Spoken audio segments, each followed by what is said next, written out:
Today, I'm with Jason Schneider. It's always great to have a conversation with him because he knows so much about how do we, well, it's essentially achieve success with our goals. He's a specialist in NLP. A lot of you have heard of it, neuro linguistic programming, but there's a deeper aspect or a deeper school of thought within NLP called neurosemantics. And Jason's actually the president of the Institute of Neurosemantics in the US. And anyway, Jason, I'm going to just let you really, share with us your expertise. And today, before we started recording, we were discussing how a lot of coaches and consultants, healers, they have good skills in terms of the modality they provide to their clients, but a lot of times they might even blame themselves to say, or it's like, if the client isn't getting great results, why aren't they getting great results? We know that the modality is effective. So you have some thoughts on that I want you to share with people. But first of all, anything else you want to say about your background or any by way of intro? No, that sounds great. I'm a master trainer of neurosemantics. I love working with people to learn the skills of coaching, self-coaching, so coaching yourself first. I always believe that we're our own best client to start there, and then taking that growth from ourselves and facilitating other people to unleash their potentials. Sweet. Awesome. Okay, great. Just had to take care of the technical issues. So let's get into this conversation. So you work with so many, you work with professionals of all kinds. I mean, some people work in, corporate life, and you also work with lots of self-employed professionals who have clients of their own and have obviously a desire, a need to help their clients get the best results in whatever modality they're delivering. So maybe I just want to ask you that general question. Why, when a coach or consultant or healer or mentor isn't getting great results with clients, and let's say the client is a good fit, I'll just make that assumption. Like it's not that, oh, they bought the wrong service. No, they have the kind of issue, challenge, problem, goal that we know we can help them with. And we know that the framework we have is a good one that we deliver, but somehow they're not getting the results. What's your take on that? So that's a really good question. I think there's a couple of ways of looking at that. I think one way of looking at it is that, so I kind of like to use the metaphor like you're calling in tech support. So your modem's down, you call tech support, and you get this, let's say, first level technician, and they come in and they just got trained a couple of weeks ago. Maybe they got trained a couple of months ago. They've taken a couple of these calls. And so you tell them your problem, and probably the first thing they do is they open up their manual and they say, okay, this is the problem. What's the solution? And so they go to the manual and they say, have you tried unplugging it and plugging it back in? And you go, yeah, I tried that. So then they go to the next page of the manual that says, okay, if they tried that, then do. And so I think like it depends on at what stage of the coach's development. I think about it as first level technicians, you're kind of working the manuals. You're seeing, this is what the manual says. When this presenting problem comes, this is what the manual says to attempt, and let's try that. And if that doesn't work, then we've got the next level solution. And so one thing is you might be just using the wrong process for the wrong solution for the right problem early on. That might be a simple way. As we get a little bit deeper and we become maybe a second level technician. So now you got a couple 100 hours under your belt. You've been through a lot of these calls. You know kind of what troubleshooting doesn't work. Then a lot of times it's just, especially when we're talking about working with people, not as much as like a hard system like your modem or a computer. Now it's a matter of, does your solution fit this individual? And so that would be kind of the second one is the way that I'm packaging the solution fitting with the inner game of the person that I'm talking to. And then I think at the third level technician, now you kind of got rid of the manual. The manual's in you. You know how to run the manual yourself. Now it's more of a matter of, can I custom design a solution based on this person's unique problem? So at the highest level, you start to recognize that yeah, we've got these kind of standard operating procedures. And sometimes there's some troubleshooting that we can work our way through, but eventually realize that everybody's problem is a little bit unique. And how can I custom design a solution based on their custom elicited problem? I hope that helps. Yeah, that's a really nice analogy. I really like that. And I could see this working for, coaches, consultants, healers, mentors, counselors. Um, and I don't know if there's also another level, or maybe this is part of the kind of the 3-level analogy, but there's also something about, well, you talk about the state management. I mean, I think the way you show up to a session also makes a difference for the client. And I believe that's part of the work that you do, right, with clients, is helping them show up in a powerful way, in a grounded way. But let's talk more about this what you do for your students and clients. You do a couple things. I mean, and please, add to this or correct me, like, if I'm wrong. You help them develop good kind of communication skills or rapport skills that help make the session more effective, right? So that's one part of what you do, but not just rapport skills, but also kind of like mindset skills that they could use with their clients to transform the inner game, like you've said. And the other thing that we were talking about that you help your students with is designing the actual session structure that a service provider would have with their client. Meaning, what do we do in the first 10 minutes, 5 minutes of the a client session, and then what's the middle part like, and then how do we close off the set?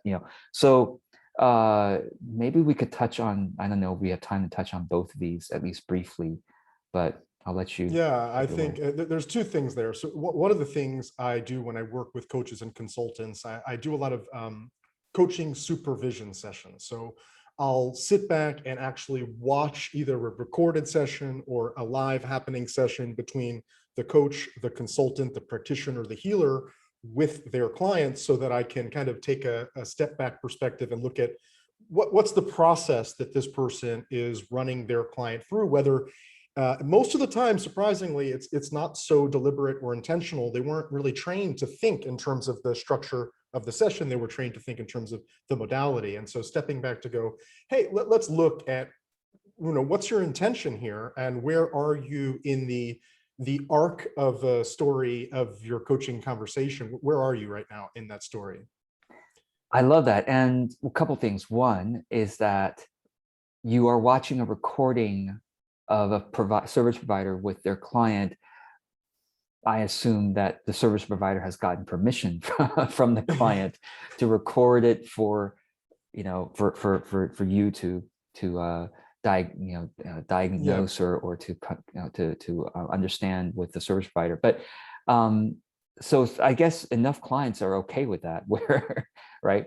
Right. So either I have some scripts that I provide where cool. we can, say, hey, we're sitting down for a session here. Everything is confidential besides my supervision coach. So is it okay with you if my supervisor watches this, so that I can improve my service improvement for you and people like you? And that would be kind of a simple way of framing it up. Yeah. And as well as I have other clients who are in similar situations. So sometimes we'll have them swap buddy coaching sessions, and that will give an opportunity not only for you to practice your skills with somebody else, but also to be on the receiving end. Because also a lot of times as service providers, we don't invest the time and energy in ourselves to actually receive coaching in whatever form that might be, which not only lets us actually be in the client chair and receive some help, some healing, some support, but also it allows us to look from the other perspective, from our client's perspective, and to go, what do I like about how this person is coaching, consulting, facilitating? What can I borrow? What do I not like about that? And how can I either integrate more of what I like, do less? And part of the process also is opening up a feedback loop between coach and client, which is one thing that I don't see a lot of coaches doing, is at the end of the session asking for feedback. So that's a good nugget.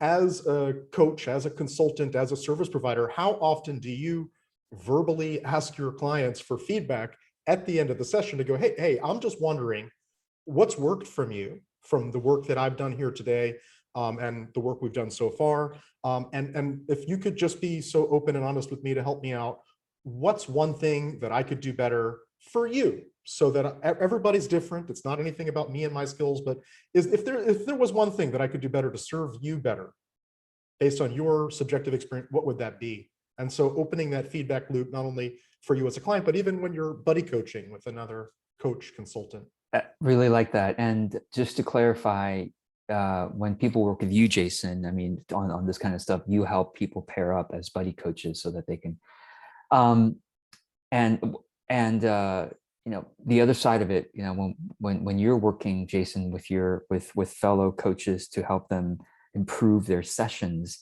you know, and you're watching the recording, I can imagine that.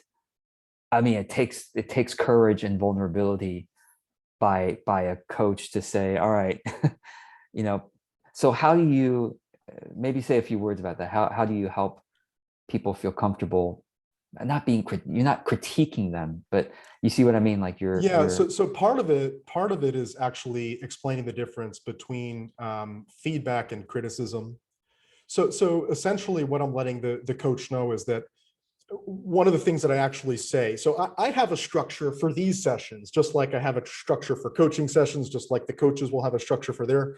And so one of the things at the beginning of a session is to set the frame. Set the frame for what to expect, for what's to come. And the frames will vary depending on if it's the first session, if it's a continuation kind of second, third, fourth session, if it's a supervision session as opposed to a consulting session or a coaching session or a counseling session. But in these sorts of supervision sessions, one of the frames that I'm going to set in the beginning is that any feedback that I'm providing you is, first of all, the one and only intention is for me to help you to serve your clients better and to improve your skills. So that's my primary intention, is to help you perform at a higher level. And any feedback that I provide you is not about you, nor is it about your skills. So so your intention is not to just make me feel more insecure about my verbal tics right. and right. and how I move my face. Exactly. Right. The purpose is to help the person. But the other thing I want to say is that the feedback is not about the person, of course, not about the coach. Yeah. And nor is it about their skills, which is actually ironic, because you would think, well, he's of course giving me feedback on my skills. But the truth is, I'm not providing feedback on anyone's skills. What I'm providing feedback on is that 25 to 15 minutes that I saw. Right. It doesn't say anything about your skills in general. It just says about what happened in that clip. And so anyways, those are some of the frames that I'm setting to help the person feel comfortable to receive the feedback and to be open to it. Yeah, really, really helpful. And maybe as we start to complete this conversation, maybe you can give us a couple of tips about how to structure a session with a client. Is there something we should think about in the beginning of the session, and then in the middle? At the end, you've already mentioned asking for feedback, so that's helpful. But yeah, anything about the beginning and the middle of? Yeah, I would say one of the things in the beginning that a lot of coaches miss is setting the frame. And so setting the frame is generally setting expectations for what is this client going to expect. It's as important in the second, third, fourth, and ongoing sessions as it is in the first session, but it's especially important in the first session for someone to know, who are you? What are we doing here? What's the time frame? And the essential rule, or the general rule with framing, is to frame anything up that could be misunderstood. So for example, I receive coaching myself. I like to improve myself, and I'm a coach. I believe in the value of coaching. And so I invest in coaching ongoing throughout my career. And I received a coaching session recently, and the coach didn't mention anything about confidentiality, but was taking a lot of notes, and I'm sharing personal things. And so in that moment, I noticed myself starting to feel uncomfortable, to close up. And so, well, if you're going to be taking notes on your clients, one thing you might want to frame is, hey, I'm going to be taking notes but everything that I take notes on is totally confidential. And the notes are in fact as much for you as they are for me, so that you can, whatever the truth or the authentic answer is. But anytime someone might misunderstand something, it's useful to frame it up in the beginning. Yeah, wow, that's a good one. Sometimes though, we don't know what they might misunderstand, right? And so having some structure, I mean, just like you said, of, okay, does this session need a confidentiality reminder, or any other tip you might share on how to begin a session? Yeah, I would say, of course, it's valuable. Like if you have a structure that's already preset and could Right. just be given to you, it makes it easier. But if you don't have that and you're wondering how can I get that, what I would say is actually to look back retroactively. So the question is at the end of each session to look back and go, what was misunderstood? And how can I now frame that from now on so that it doesn't get misunderstood from this point forward with this client or future client? So if you notice a client goes, hey, is this confidential? And they start, well, maybe that's an idea of going, hey, maybe I should set that frame up front. One of the expressions we have in the field of neurosemantics is that an ounce of framing is worth a pound of reframing. An ounce of framing is worth a pound of reframing, because if you have to now dig yourself out of that hole going, oh yeah, no, everything's confidential, I promise. It's kind of late. It takes a lot more effort to reframe that than it did just to say up front, hey, everything's confidential. I'm going to be taking notes and they're for you more than they are for me. So that's Yeah. one thing is you could actually do it retrospectively to look back after each session and go, what was misunderstood? And that's that kind of Kaizen, that continuous improvement Yes. as a coach, as a practitioner. You're right. And then having a kind of checklist, right, for that you keep on developing, not that you keep adding to the checklist, but you keep refining it over time. Maybe you have different checklists for different types of meetings, Right. different types of clients, so that, oh, okay, I'm having a coaching conversation with a client at this particular stage of the journey. This is my checklist for that. And just keep refining that so that you can just quickly pull it up and go, okay, now, oh yeah, that's right. Remember the confidentiality frame, remember. So yeah, I like that a lot. And the other thing I think, which, related to what you mentioned earlier about buddy coaching, is that when you have the experience from the client side, you can also observe, I am feeling this way. It's kind of like, I wish the coach had said this, or I wish the healer had done that first. Then okay, take a note so that, I always like to say golden rule. I mean, whatever you liked or didn't like, well, take note and do or don't do that with your own clients, right? So Jason, what do you, as we close off, you have an upcoming program. You have several programs that are related to what we're talking about here. But the most kind of the upcoming one is about sort of the structuring the client sessions. You want to talk about that? Yeah, so I have a program. I'm working on it now. So it's going to be refining over the next couple of weeks. I'll probably not announce it for a week or two from now as I still refine and develop it. But essentially, it's going to be for coaches who are either aspiring coaches. So your friends have been telling you, hey, you should really get into this coaching thing. And everybody tells you, you help them out a lot. You've got this track record of that, but you don't really know how do I get started in terms of the skills, the structuring of the sessions, the structuring of the packages and pricing in a way that's authentic, and really just how to get started. That's essentially going to be for, like I said, someone who's an aspiring coach, or maybe you've been kind of emerging as a coach. You've got some spots filled, but maybe you lack confidence in how do you present yourself, or can I really get the results for the clients, or when it comes time to present your package or your pricing, that kind of stuff. It's really going to be great for those people. And we're not going to spend as much time working on the actual coaching skills. I think a lot of people get the coaching skills in a full coaching training, or even, like I said, someone who gets feedback their whole life that, hey, you've really helped me out and you've helped out a lot of people. But you don't really feel like you want to invest 5,000, 10,000 or whatever it might be in getting a coach certification. This program is going to be great because the focus is not going to be on the coaching skills per se. In fact, it's going to be great for consultants who don't actually coach, but they just give advice. And the whole idea is going to be not so much what do you do in the meat of the session, that's going to be do what you always do. But how do we open the session? We talked a little bit about that here. How do you get an outcome from the client? And then how do you close out the session? How do you price your program and structure your program in a way that resonates with you and feels like it's a win-win for you and your client and stuff like that?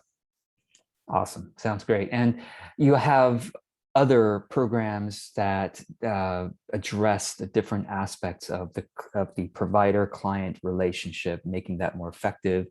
You have various courses about NLP, neurosemantics, managing our inner game, mindset, etc. So the link will be, of course, below the video or above the video, wherever you're watching this.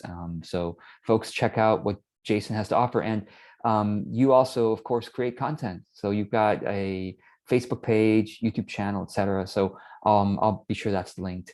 As we close this off, any kind of final words of encouragement for folks who are coaches or aspiring coaches?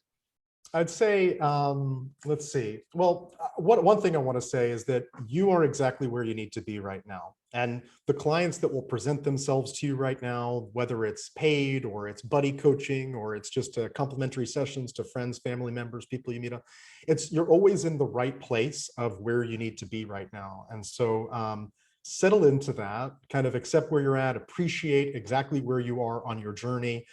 Because it's a long journey. It's a never-ending journey, the mastery pathway. And there's always going to be there's always going to be a next step. There's always going to be something better. So just kind of settle into you're exactly where you need to be right now as you move on to continuing your ongoing development journey. Fully agreed. Great message. Thank you, Jason, for the work that you do and how you do it. And yeah, looking forward to seeing how folks benefit from this conversation. If you have any questions, comment below, and check out Jason's website and social media. Thanks. Awesome. Thank you so much.